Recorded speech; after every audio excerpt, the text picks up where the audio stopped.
The soft, marshy ground squelches beneath your feet with every step.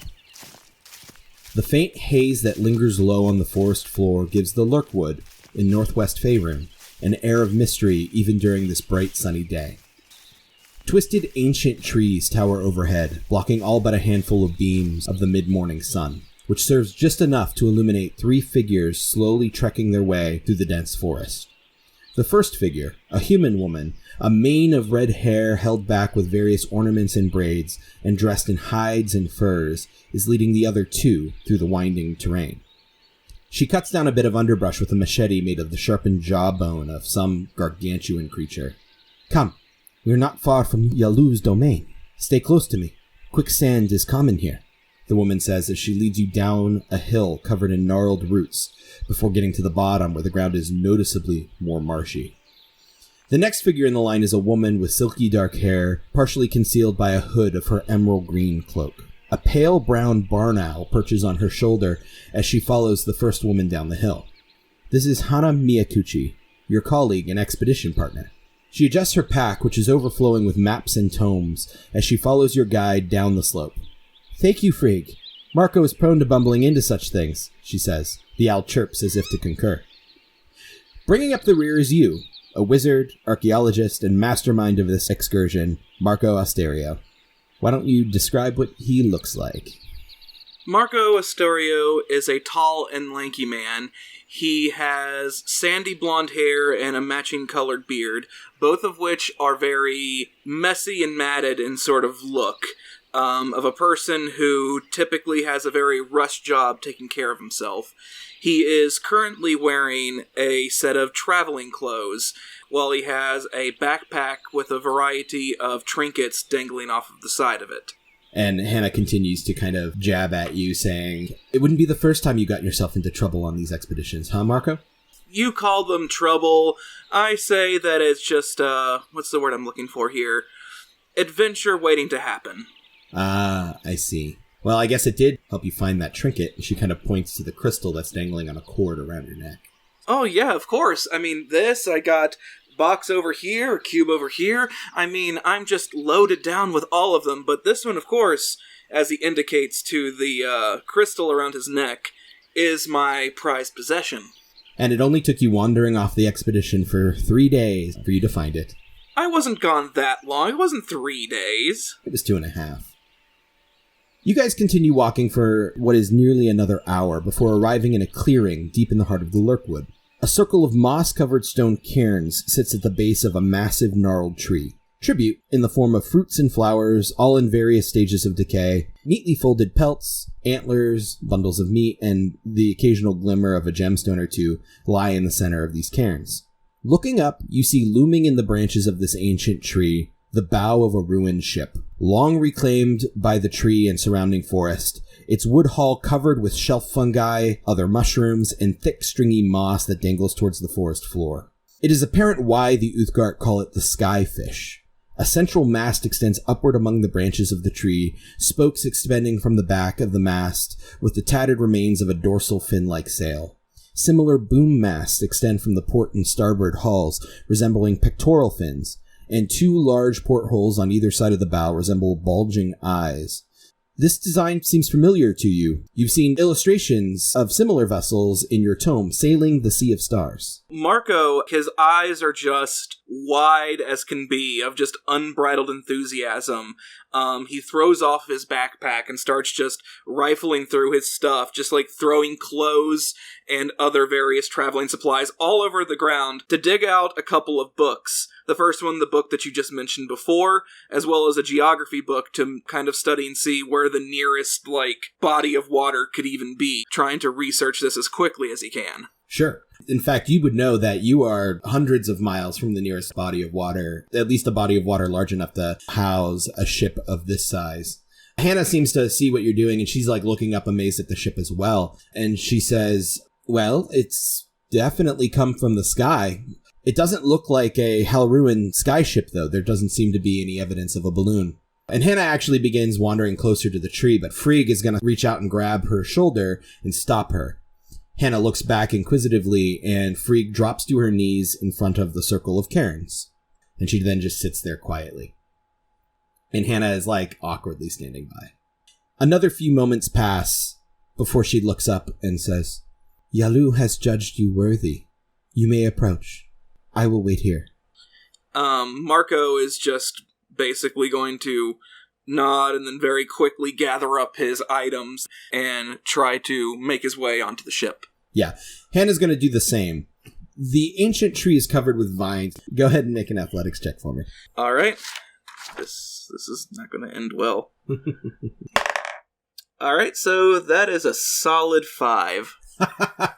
Yeah, you find the footholds, but the surface is slippery and you're not satisfied with the handholds as your hands and feet begin to slip. Hannah, on the other hand, has no problems going up at all. And after a moment of letting you struggle, you feel something hit your shoulder as she has dropped a hemp rope down to you. Marco is just going to swallow his pride, grab the rope, and start climbing. And she helps you up with a smirk on her face. As you approach the structure, you see that it's only the fore half of the ship, leaving the below decks exposed where the hull fractured off, allowing you guys to clamber up directly into the shadowy hold of the ship. As you begin inching closer, Hannah stops you and goes, "Wait." She closes her eyes and extends her hand. A faint blue wispy energy emanates from her fingertips, undulating and pulsing like a vapor. She concentrates for a moment. There's definitely magic. Lots of it. Strong transmutation, with some conjuration and evocation. No abjuration, though, so nothing should be warded or trapped. She waves her hand again, speaking an incantation in Draconic, conjuring 4 spectral paper lanterns in midair, kind of hang around, illuminating the interior. And then she turns to you and says, "I'd still be careful, though." Oh, you know me. I am the most careful person that you could come across.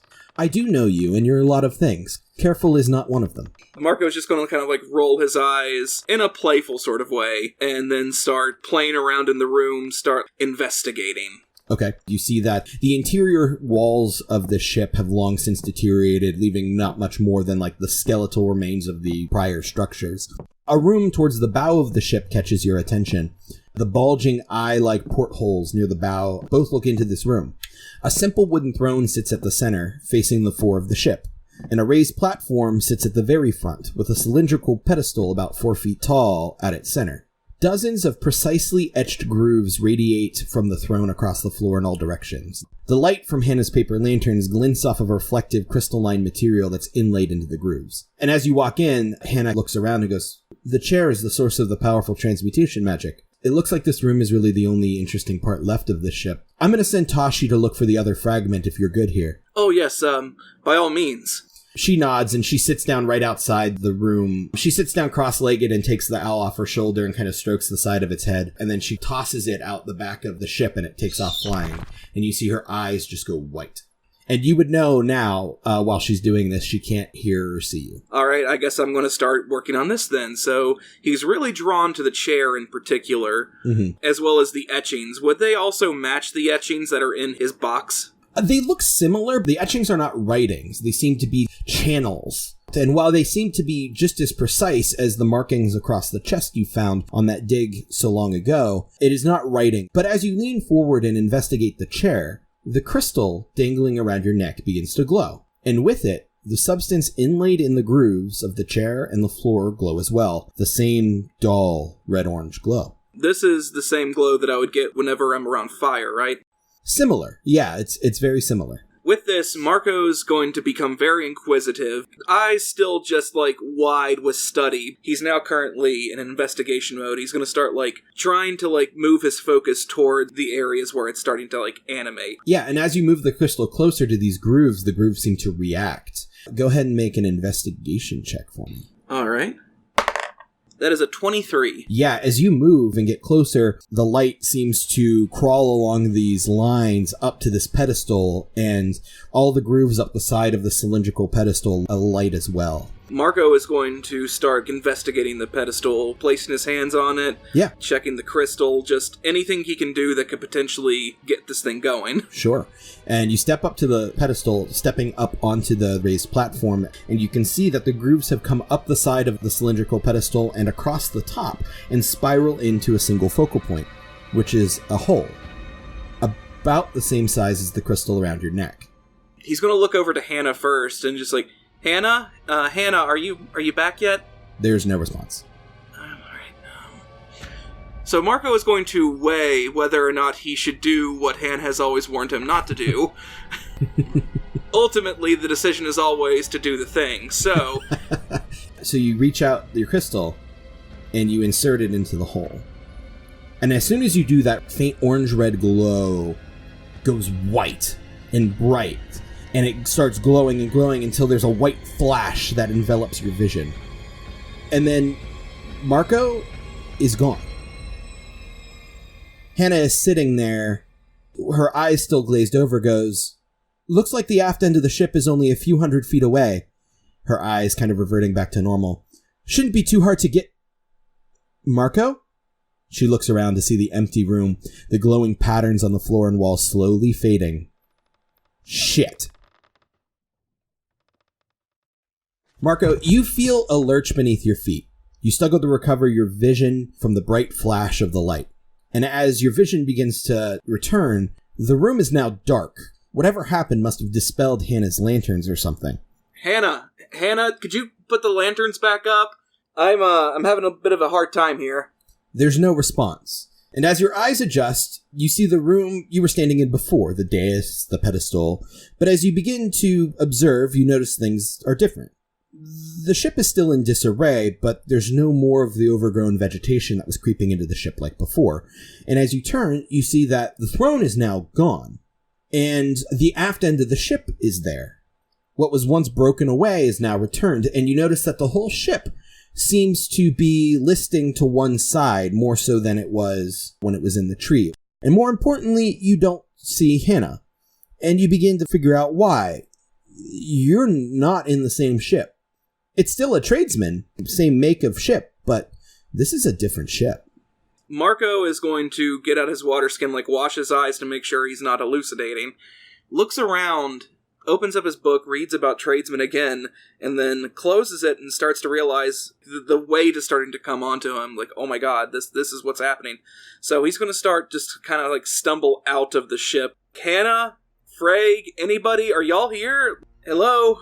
Yeah, you walk down and there's the hull has split on one side, and you step out into what appears to be a ship graveyard. You see the remains of broken ships laying about and stacked up on one another, and you see that this yard is on the edge of what appears to be a small bustling town.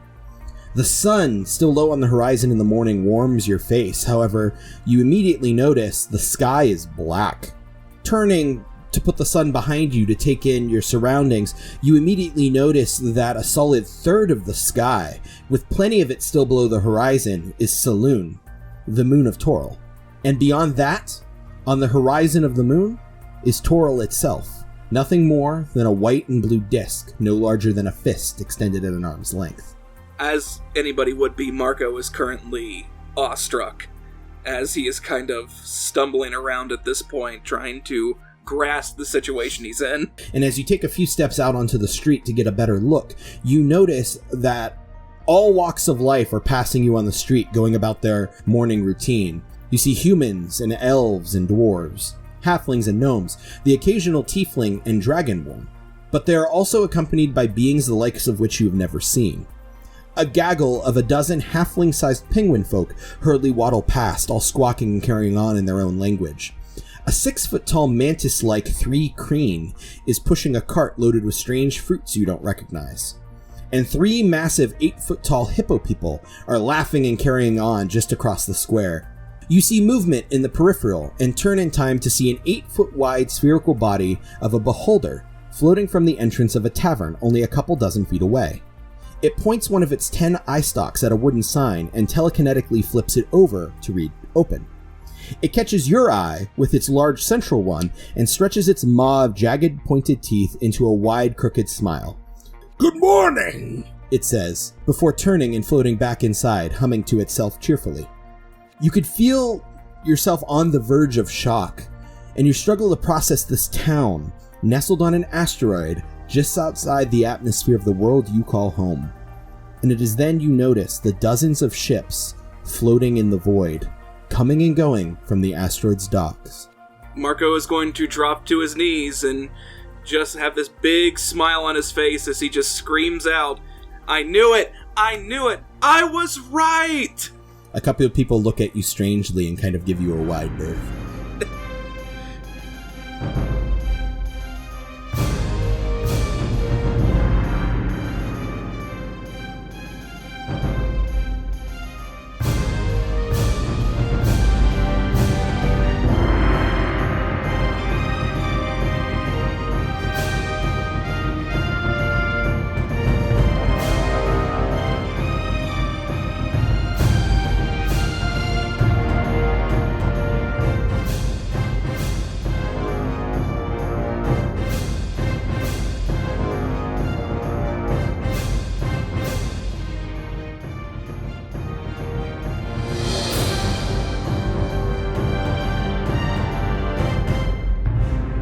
Hey everybody, my name is Nick Urasiva, your Dungeon Master Extraordinaire. You know, is Dungeon Master really the right term if the adventure is going to be mostly set on a ship in space? I don't know, we'll workshop it. Anyway, thanks for tuning in to our very first episode of Tales of the Voidfarer, our D&D 5th Edition adventure inspired by the 2nd edition setting, Spelljammer. This is our first major foray into podcasting for most of us, so we're super appreciative of you bearing with us as we figure all this crazy stuff out together.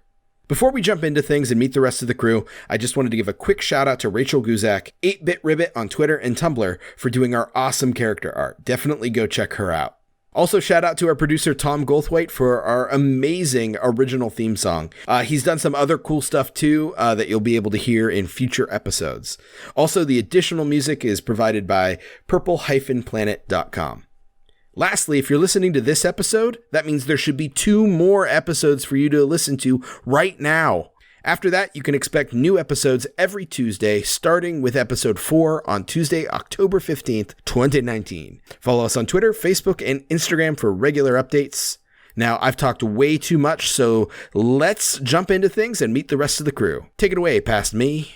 Hey everybody, my name is Nick Urasiva and I'll be your Dungeon Master, and I'm joined by Fiona. Hi. Saker. Hey. And Tanner. Hello. So if you guys just want to introduce yourselves real quick. Sure. Can I just say first off, I love the way we each said hello.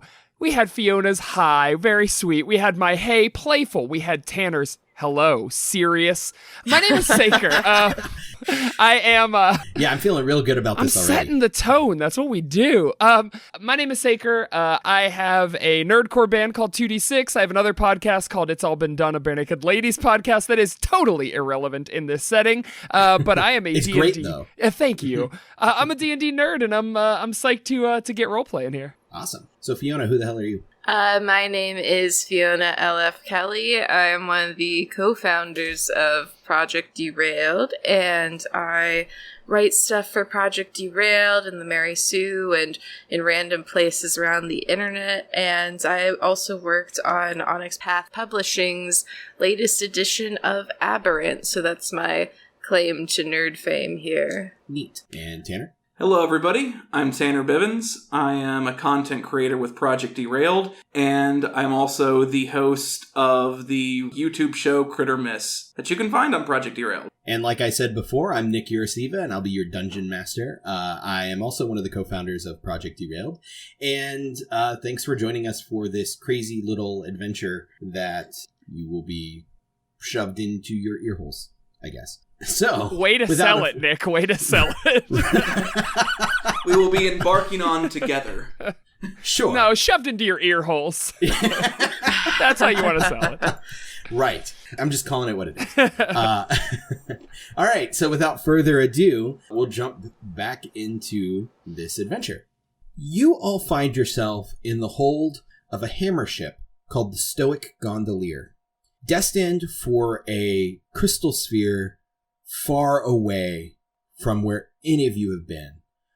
You all got on at the Rock of Brawl in realm space and have already endured 10 days of a 22-day journey. The ship passed into the Phlogiston, this strange realm that exists between the crystal spheres of individual solar systems. The cargo hold is dark and cramped, illuminated only by a handful of lanterns inlaid with glowing blue crystals instead of an open flame. The air is filled with a faint multicolor odorless haze that gives the dim hold a fantastical feeling as the haze shifts from dull pinks oranges, blues, greens, and the whole spectrum of colors, with no discernible pattern.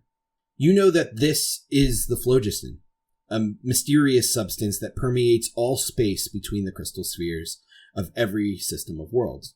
It's also the reason you were strictly informed not to light any open flame, as the phlogiston is highly flammable. A warning that was not heeded by an old stubborn mage who went up on the deck to smoke his pipe on the second day of the journey. He blew himself, along with one crew member, up and injuring 2 others and dealing significant damage to the ship, the explosion happening the minute he struck his tinder stick. After that moment, all passengers on this voyage have lost upper deck privileges, leading you all to be cramped in this hold. The passengers of the hold are a variety of peoples, all doing their best to carve out a comfortable place to live amongst the cargo and other passengers. Marco, this was not what you were expecting when you first decided to join this voyage after finding yourself stranded on the asteroid town of the Rock of Brawl. As you sit with your back wedged in a corner, keeping yourself out of the way of all these other strange people, you see that there is a bronze-scaled dragonborn sitting across the hold from you. He positioned himself under one of these blue glowing lamps and is poring over notes and books and maps. You see a few other people. You see what appears to be a young boy sitting on a barrel that's in a cluster of cargo in the middle of the hold, just kind of observing everything. Looks rough, probably in his early teens. You see a woman with a mane of red hair leaning against the wall near where the Dragonborn is sitting with all of his notes. Across the way, you see a dwarven woman who seems to be scribbling in a book, keeping to herself as she has the last few days of the journey. A large, broad-shouldered half-orc is sleeping against the one wall, tilting precariously to one side, kind of looming over a small penguin person who seems to be concerned that this half-orc will slump over onto them at any given moment. Beyond them, you see a trio that have been kind of sitting close together. A female tabaxi, white-gray, like almost silvery fur with black spots, has been staving off the boredom in any way that she can. Sitting next to her is a human in gleaming plate mail who is carrying on a loud conversation with a shady-looking gnome that has a lute on his back. In the far corner, you also see, taking up probably a third of that edge of the hold, a hulking ogre who is none too happy about being confined to the hold. Next to him is a full-blooded orc who seems to be trying his best to console his very large upset friend. So Marco, taking all this in, after several days of this voyage, slowly getting acclimated with the space and all the people around you, what is it that you do? Well, I'm assuming that at this point I have poured over my books more than enough, considering I've been trying to pass the time. So, at this point, just as a means of alleviating my own boredom, cramped in the small confines, I think I'm going to try to converse a little bit with my fellow people trapped below deck. Sure. I guess the first one I would logically go to would be the bronze dragonborn directly in front of me. You're kind of wedged against some of the cargo on the one side of the hold, and he is sitting against the wall on the other side. Your guys are about 5 feet apart across the gap that kind of runs up and down the center of the hold. He doesn't seem to pay you any mind as you initially approach, seemingly engrossed in his notes. Excuse me, friend, I couldn't help but notice that you were quite invested in whatever it is you're studying right now. May I ask, what is it that you're looking into? Oh, I'm terribly sorry. I tend to get lost in my notes, he says as he looks up. And you can see that he's wearing robes that seem to be similar to vestments, and you can see what looks like the edge of a holy symbol kind of tucked in the folds. And he says, I was just reviewing many of the findings that have come back from Kraatspace, our destination. I see. I understand myself. I can often get lost in my notes and my work. I'm Marco, by the way. Marco Astorio. Ah, another scholar, I see. Well, pleasure to make your acquaintance. My name is Rodix Kojakarta. Rodix Kojakarta. That is correct. It's a pleasure to meet you. The pleasure is all mine. It's always a pleasure to meet another scholar. So, what is your field of expertise, your field of study? Well, I'm an anthropologist. I study people and places and their cultures. I see. Very fascinating. Have you ever potentially been to Tural? I have in passing, but from what I understand, it's kind of a backwater place that is yet to fully embrace the full potential of, that is, void travel. I see. So you keep your research to those who have encountered space travel. As most do. Few have the patience to deal with groundlings and those that have yet to be enlightened to the fullest potential of magic and technology. Most of groundlings are terribly ignorant. Marco is going to nod and say, well, it was a pleasure making your acquaintance, but I would like to make my rounds a little bit. I'm certain that we will talk again very soon. I look forward to it. Marco, as you kind of go to step away, you feel like a faint hum, like almost like a vibration or like a warmth coming from your pocket. And you go and feel it, and it is your metal cube.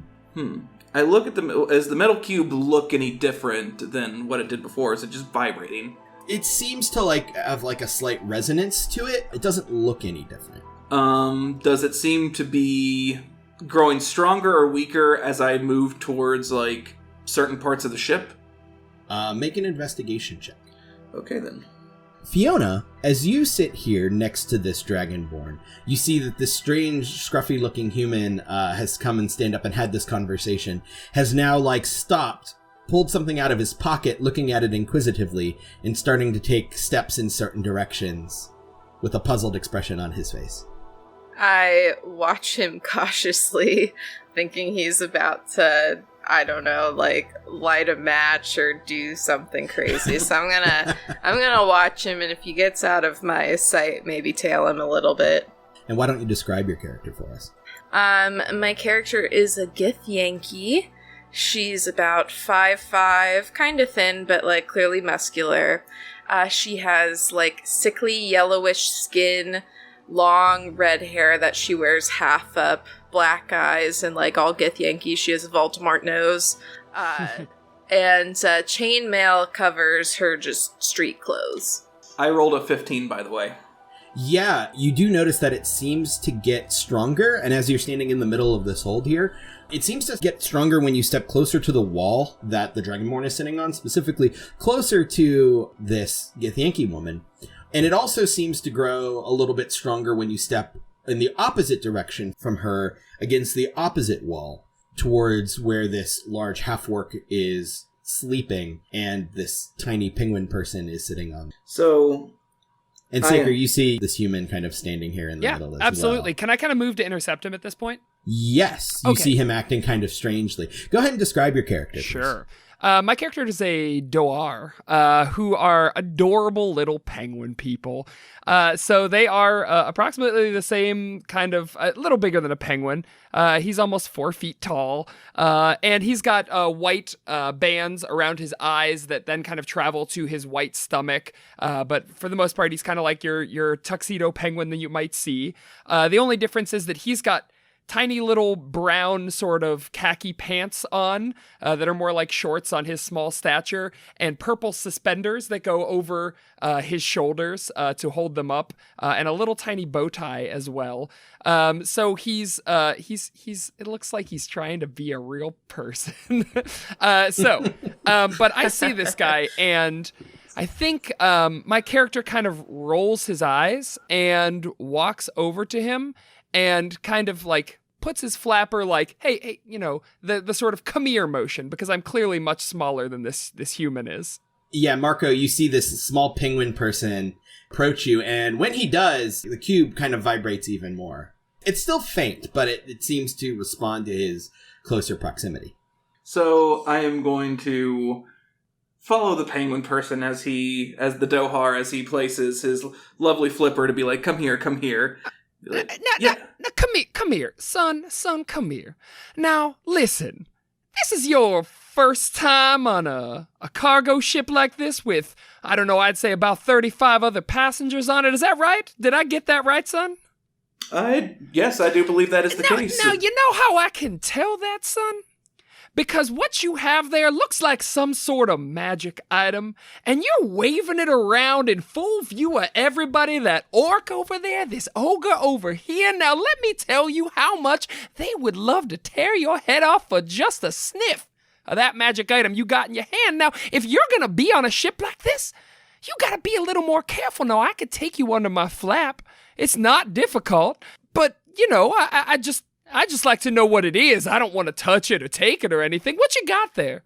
Marco is listening to this, and he's actually he's kind of angling the cube a little bit closer to my Dohar friend here. Is it getting stronger? A little bit. So he's now kind of inquisitive, looking over it. He's kind of half paying attention to the Dohar. Well, I appreciate the advice, very much so. I'm not entirely sure what it is either.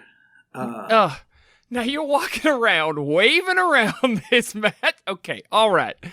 We got a lot of work to do on you here. First things first, here, I'll put it in my rucksack. Now, I know all these people. They know not to mess with me. What's your name? Very quickly, Marco is going to put it back into his pocket and go, "Excuse me, I'm sorry, but I'm going to be holding on to this." Of course, that's fine too. I was just looking out for you, friend. What is your name? I appreciate it. My name's Marco. Marco Astorio. All right. Well, Marco, it's a pleasure to meet you. My name's Luckbeak Humboldt. Now listen, what brings you aboard this ship? Oh, well, you see, I'm an archaeologist and a scholar. I've been traveling to the far reaches of, Kraatspace, learning everything that I can. Oh, you're a groundling. Yes, I am. Good God, you were born yesterday, kid. Oh, okay, all right. So we got a groundling, magic item, doesn't know what it does, exploring Kraatspace for the first time. Boy, you are just a mark, aren't you? You stick with Luckbeak here, I will show you the ropes. Now, you stay away from that one, right over there. I'm going to point to the half-orc. The half-orc has now, since you've moved, slumped over and is now laying kind of in a fetal position in the space you were in. Mm-hmm. You have now lost the spot you were sitting in. And he snores very loudly. Why don't you come back and join me in my tiny cramped space? I'd be happy to help you out, for sure. By all means. So we wander over to his little area there. Yeah, it's not far. Marco was sitting one person away from you anyway, and that person kind of like a gnomish woman, and she scoots over as you position yourself back. You can find a barrel to sit on next to where Marco was sitting. Oh, fantastic.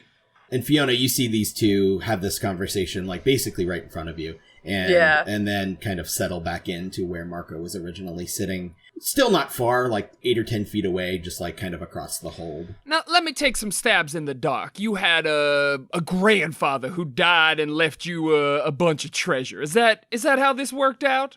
Partially, I've been investigating on my own planet and found these items. My grandfather was a great influence to me, though. He did give me a lot of inspiration, so half right. All right. Good life story. Now, I just wondered what the origin of that little thing was. Does it always glow like that? No, actually. This is the first time that it's ever done this, so hence my unbridled enthusiasm to learn more about it. And it's not glowing. It's, interesting point of order. Your crystal around your neck is glowing, but that's been doing that since you guys entered the phlogiston. So you do see this faint orange glow coming from the folds of his overcoat, but the cube itself is not glowing. It's just kind of vibrating with a certain resonance that seems to get faintly stronger the closer you get it to this Dohar. And it seemed to react to the Githyanki across the way as well. So I'm going to say to Luckbeak, so since I've been in here, I haven't actually, it's never done this before, but it seems to grow stronger with you and with her, pointing over to the Githyanki. Fiona, you see them point at you, but you can't quite make out what they're saying. She is going to stand up and put a hand on the club that's hanging from her belt and go over them and be like, "Excuse me, is there a problem here? What are you doing? What is that thing you keep pulling out?" Oh, okay, all right. Now, listen. Marco, this is, you're Rav'nys, right? Yes, and you are? Now, my name is Luckbeak. I've heard the other passengers referring to you in passing. Now, we don't mean you any harm, do we, Marco?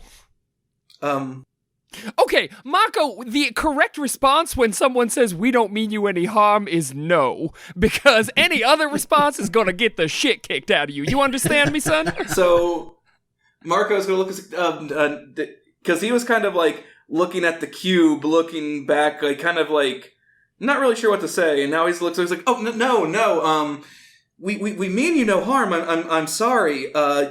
It's just this item seems to be really vibrating whenever it's close to you two. Now that it's near all three of us, Nick, what is it? Is it stronger now before vibrating than it was? It is when Rav'nys walks up. It does seem to glow. And you can kind of see that there almost seems to be the faintest of like a blue glow in it now. Assuming Marco is holding it out. Are you still holding it out, Marco? I am, between the three of us. Right. Now, Rav'nys, you can see this thing, and it looks vaguely like you might know its origins. Go ahead and make me a Arcana check with advantage. Arcana check with advantage. That is a 17. Nice. Yeah, you're not quite sure what this item is specifically, but it seems to be made of a similar material that you have seen illithid artifacts made from when you were learning about such things at your hatching colony. She looks at Marco and she's like, are you working with the Mind Flayers? What is this? What, the Mind Flayers? No, of course not. I'm just a scholar. I found this. Where did you find it? On Toril? Well, I don't want anything to do with illithids, so I don't know what you're doing to make this glow, what you're trying to lead me into, but I don't want anything to do with it. Whoa, no, like, I mean you no harm or ill will, it's... Good. Thank you, Luckbeak. I don't know what's going on here. I found this on one of my digs. So, can you tell me more about it? You seem to at least know enough to know that it might be dangerous. I would like to know if something's dangerous in my pockets. Luckbeak and Rav'nys, go ahead and both make me Arcana checks. Oh boy, dice rolling. Ooh, that's worse. That's a 9. 14 for me. So, okay. Yeah, Rav'nys, you're not quite sure. You just don't have quite the information to piece everything together. But Luckbeak, you do kind of start to think you might understand what's going on, because you know what illithids are, but you know that they were once far more prevalent than they are now. But you know that they are psionic, and they feed on the brains and like psionic energy of creatures. Mm-hmm. You actually know that the Githyanki are a result of their enslavement tens of thousands of years ago. But you also know that the Githyanki and Gith in general have psionic abilities, and so do Doar, because Doar have a racial telepathy. Mm-hmm.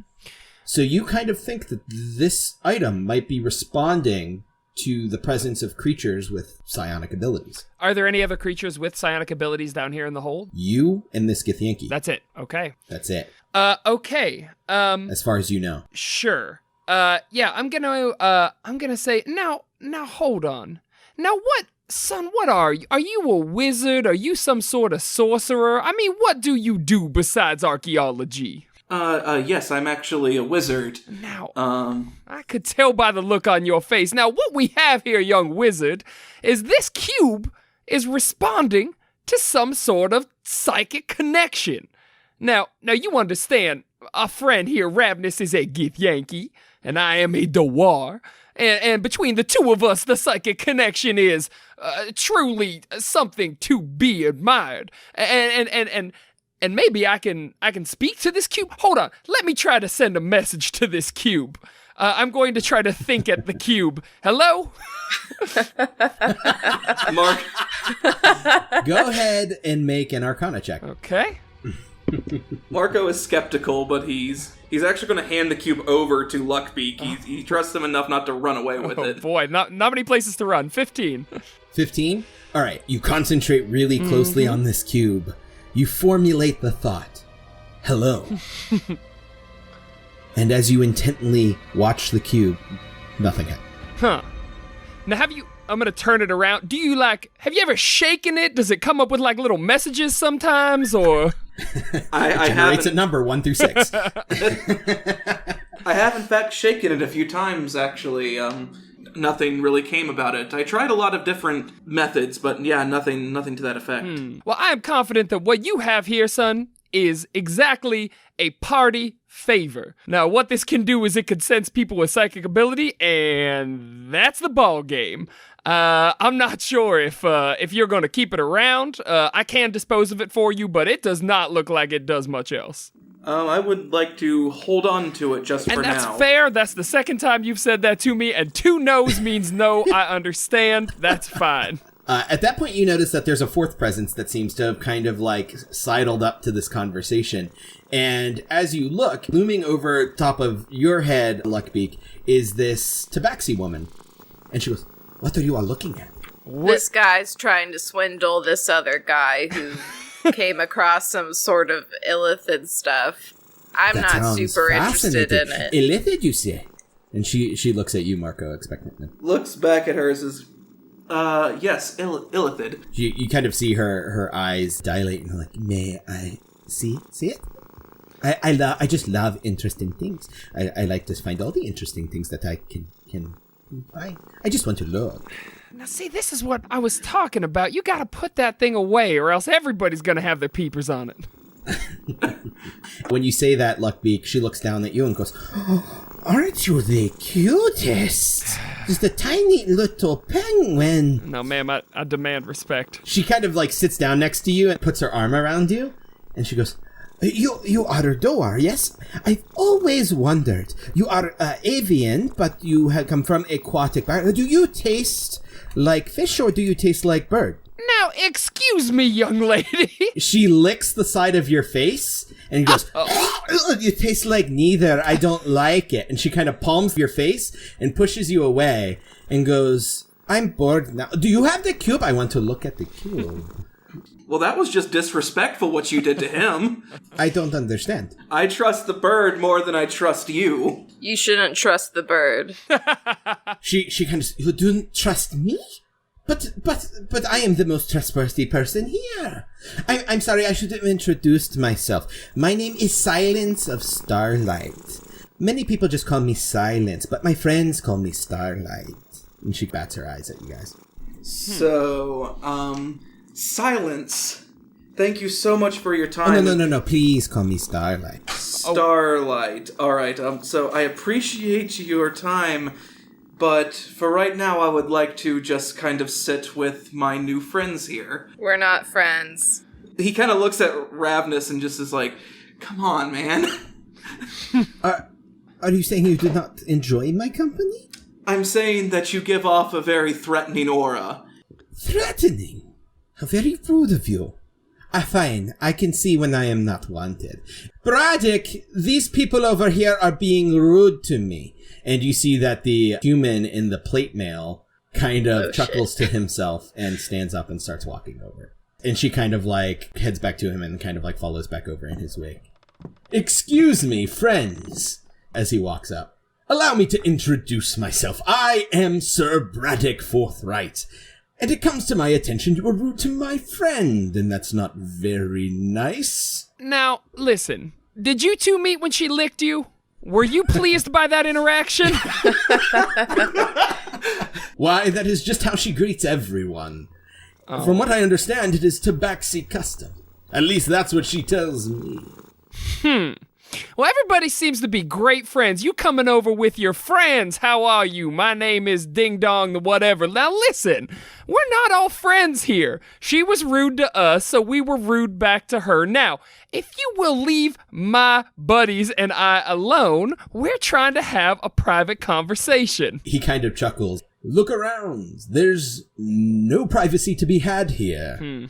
Good point. As far as I see it, we're all in this together until we arrive at our destination. Anything you can say amongst your friends, you can say to all of us." And he kind of like looks to the rest of the crowd who have kind of just like looking around like, "Fuck off, guy." But he doesn't seem to notice that or care.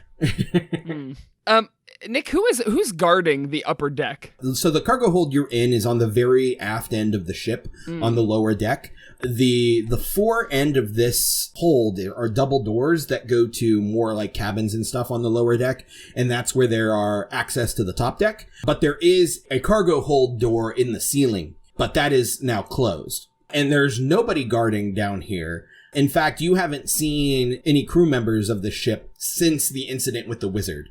Like, they basically locked the double doors, locked you in here, and they throw a bag of food in once a day through the cargo hold trapdoor in the ceiling. Got it. But we know those double doors are locked. Yes. So... So by all means, continue your conversation. All right. Listen, Marco, I truly think that we should perhaps, unless you want that thing stolen, we should table this for now. We only got 12 days left. And after that, you can figure out what it is. Have you ever been around any sort of a creature with psychic abilities before? I would say that I probably haven't then, if that was the case. If you're going to meet an illithid, you don't want to do it with this group. They're all going to betray you and try to save their own skins. Hey, now, Rav'nys, I have a nit to pick with you. I'm not trying to swindle our friend, as you said before I was licked. I am trying to help him. You do not know I am a nice person. That might be the first time I've ever said that, but I am, because I don't like to brag about myself. But I'm just trying to, I'm not a swindler, okay? I just want to get that out in the open so that we can all be better friends here. Sure, absolutely. That's a 19. Okay, you can make an insight check, Rav'nys. All and Marco right. too, I guess. That is a 19. Ooh, meets beats. Yeah, you think he's done at least a swindle in his lifetime. I am unmoved by his words. Of course. I have rolled an 11. Yeah, no, he's being totally honest. Feels like it. You always knew. Having seen that the conversation has kind of died down, Sir Braddock is going to kind of say, well then, I would at least advise you not to be rude to my companion, and I'll leave you be for now. And he turns, and that's when you see Rav'nys. On his back is a greatsword, but specifically it is the unmistakable make of a silver Githyanki greatsword. Hey, just try to stop him. Where do you get that sword? Why, I found it. I earned it, in fact, in battle. You earned it. Of course. What happened? Give me details. Why, it was an epic fray. We were ambushed by Githyanki raiders. They poised to take what was in our hold, and I alone valiantly stood my ground upon the deck, slaying the raiders, and I took this blade from the cold grasp of one of them as a trophy and a reminder. You slayed a ship of Githyanki pirates by yourself. Well, I wasn't totally alone, but I would say that I was the point of the spear, as they might say. And you're down here with all of us? Why, yes, I'm joining the Salvagers Guild to bring my awesomeness to Kraatspace, to fight the evil monsters and discover what secrets lie on those abandoned worlds. And he kind of strikes a pose. Sure, okay.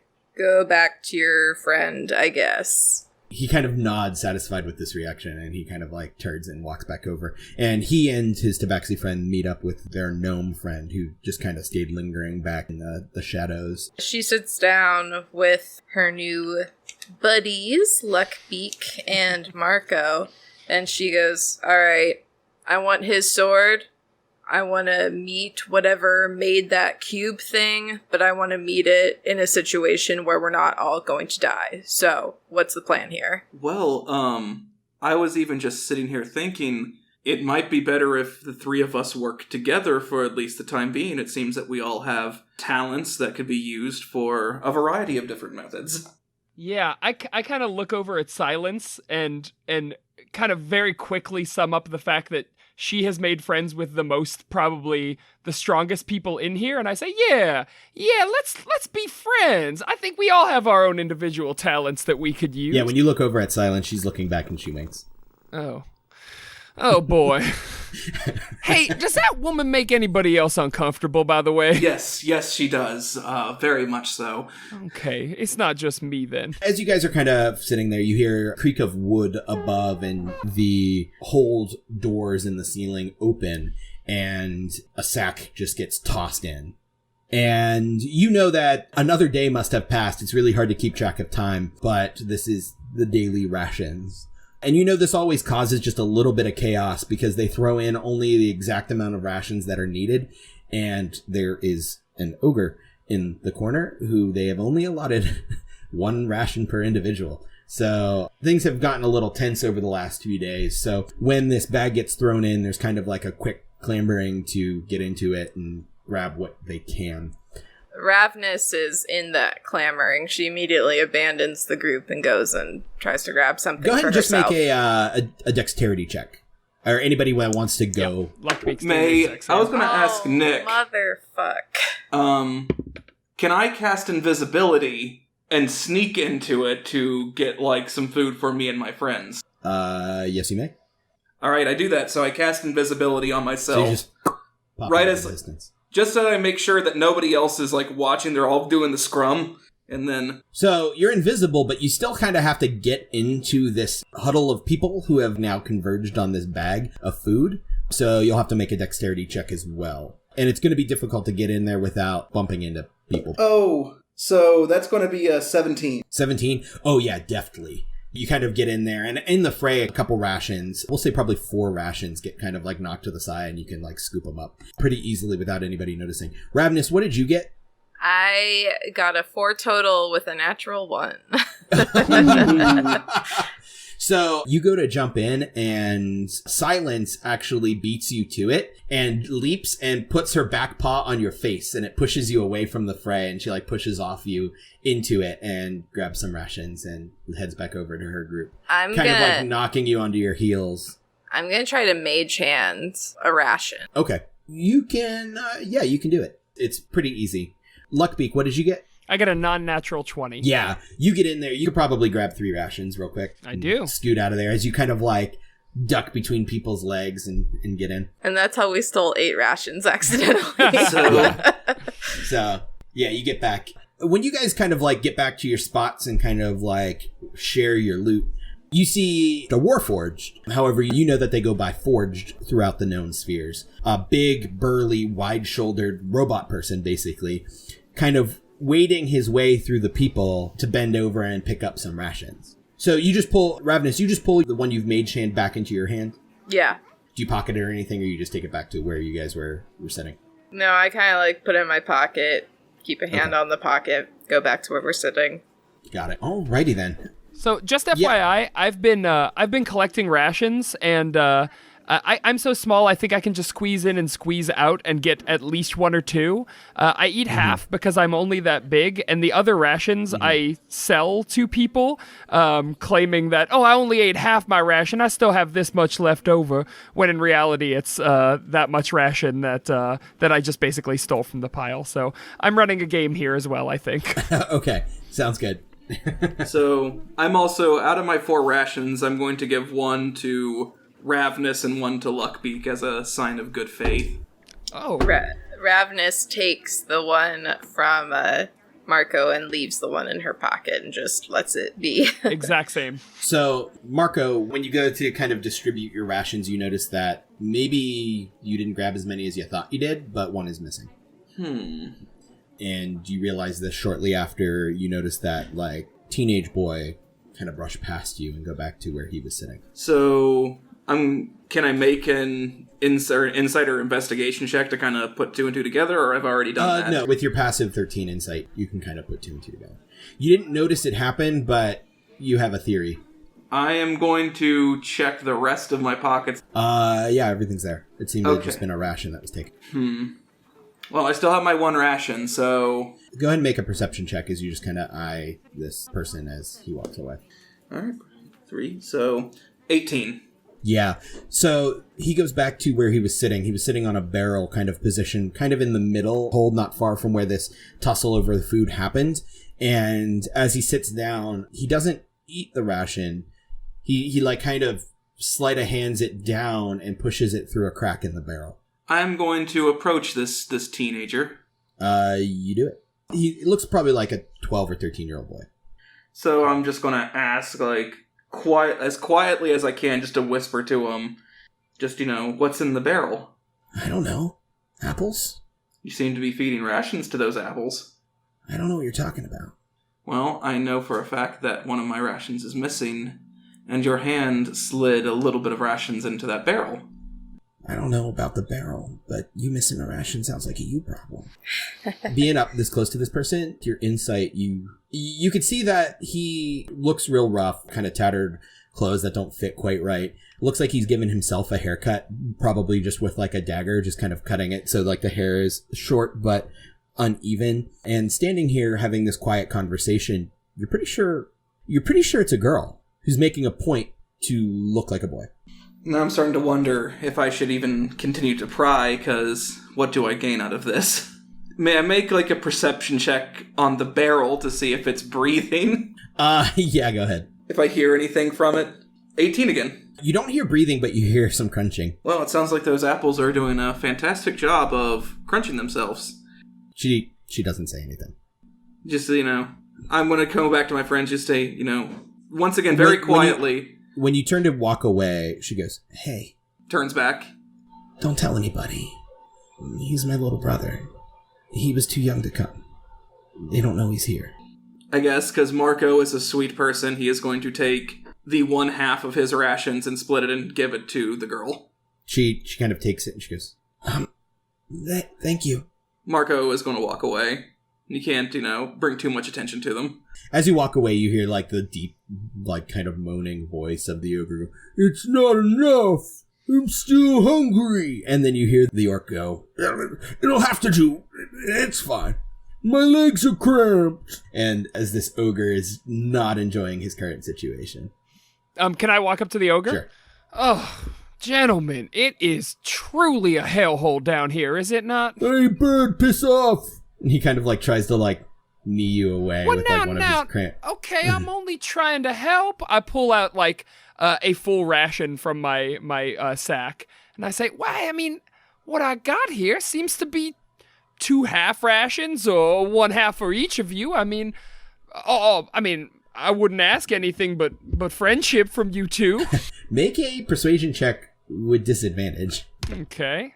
For one very specific reason that I'll probably reveal in a second. Sure, 16. With disadvantage? Damn. Yep. The other one was a 25. My my persuasion is +8. I forgot charisma out the ass. Yeah. So the orc who's sitting there goes, "Leave the rations and go."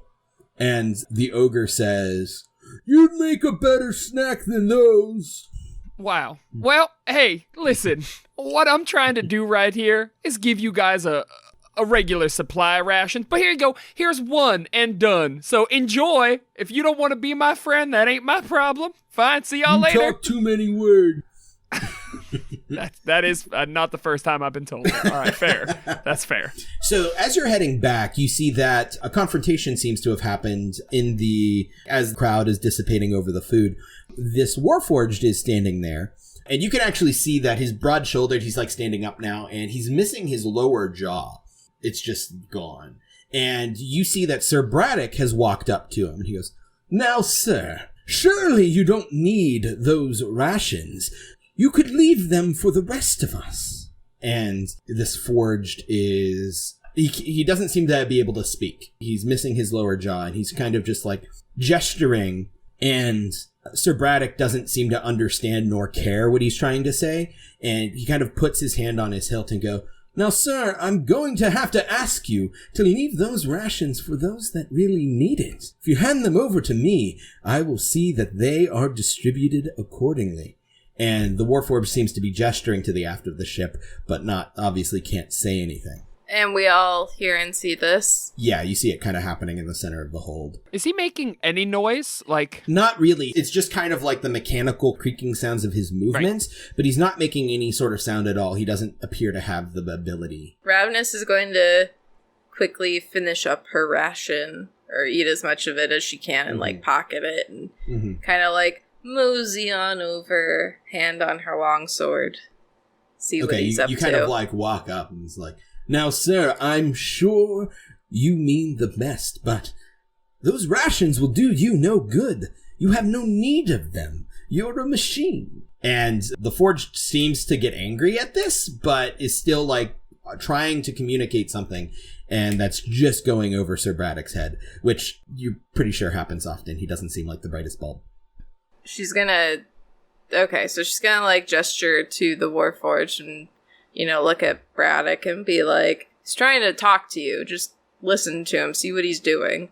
The Warforged kind of like points towards the back of the hold, and you can see that there's like cargo piled up back there, but there's still space, and there's like plenty of people milling about everywhere, and he's kind of gesturing back there, and he's like kind of holding the rations and then pointing back in that direction. And Sir Braddock says, I really don't care what he's trying to say. He's trying to take rations he does not need. Well, and surely someone as honorable as I can assure that they get to those that need them. Honorable. You and your friends already have rations. Why are you concerned about what he's doing? My companions have not received rations yet. No, I saw your friends take a bunch of rations. So yes, you got yours. Get out. Just leave him alone. Let him do his thing. Well, I'm afraid I can't let him do that. He doesn't need the rations. Hey, Nick, may I ask a question? You may. If, let's say, a jaw somehow appeared on this creature's face, could the creature talk? Maybe? What kind of jaw? Because I have minor conjuration for an object that could be 3 feet long, 10 pounds. I'm going to say no because it's going to be too complex. That's fair. You're not sure how it would, like, attach. You're not, like, sure what the mechanisms need to be shaped to properly attach. And you're not sure if just the presence of the jaw is all he would need to speak. Because it's like his jaw is missing, but he's also sustained damage to his chest plate and neck and face. Like, seemed like a pretty battle-worn Forged. That's fair. Yeah, you're not... I like where your head's at, but I think that might be a little bit of a stretch for that spell. Continue, though. She looks at Braddock and she goes, you seem to be in a lot of people's business here. I'm just looking out for everyone on this ship equally. Yeah, looking out so that you can steal their stories and their artifacts and claim the glory for yourself. I always say survival of the fittest, but I would challenge you to find anyone on this vessel more fit than I. He kind of flashes a smile at you. She rolls her eyes at this. And actually at that point, the ogre that's sitting on the other side of the room goes, "Hey, keep it down over there! I don't need a headache, too!" He seems to just getting more and more agitated. She glares back at Braddock and kind of quieter, she says, "That's not what a crew is. If we're going to survive this, we need to work together. And you're not making that easy by making enemies with everyone except your cat friend." I'm not making any enemies with anyone. If anything, people are making enemies with me. That's still your fault, though. You can at least keep your head down. Why, I have nothing to keep my head down about. I am here to join the Salvagers Guild like all of you. It is not my fault I am more naturally adept at excelling. What's the point of being strong on a ship with a crew like this if you're not going to have each other's back? This is not my crew. I'm a passenger here with the rest of you. But I do intend to join the Salvagers Guild, as my skills will be of quite great use there. She's going to try to intimidate him. Oh, and you also notice that Braddock has not lowered his voice. He is continuing to be just as boisterous as ever. She's going to try to intimidate him and say, "It sounds like you got lucky with the Githyanki once. Do you want to test it if you can do it again?" Ooh. Make an intimidation check. Oh, no. And actually, as you guys are all watching this kind of routine, you see that there's a figure who's been here, but kind of kept to herself. This dark-skinned half-elf with a long, like, dark leather overcoat with, like, kind of dark auburn hair is kind of sitting to herself, cross-armed, kind of observing this whole situation from one of the corners of the hold. What did you get? I got a 7. A 7. At that, he scoffs and he says, "Perhaps you should see exactly the feats that I did to earn this sword," and he draws it. Oh, shoot. She's gonna draw her sword as well. With that, the ogre says, "I said bloody keep it down!" And he actually starts standing, and I need everybody to roll for initiative. Nice. Oh, I was about to look at Luckbeak and be like, what do we want to do here, man? I'm going to tell you what you're going to do. You're going to roll motherfucking initiative. Yeah.